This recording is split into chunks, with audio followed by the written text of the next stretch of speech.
Monsieur va donner des explications qui n'ont pas varié dans la procédure et qui sont aussi corroborées par la victime, puisque la victime explique que face à la situation, il a décidé de retourner à son véhicule, de se saisir d'une barre, donc que je viens de montrer sur la photo, et de revenir dans la mêlée.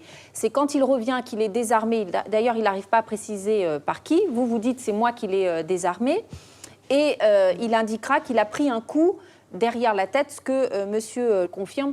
Alors, il nous explique aujourd'hui qu'il est intervenu juste pour mettre fin à la bagarre. Il aurait pu avoir une autre attitude. En tout cas, il reconnaît les faits de violence.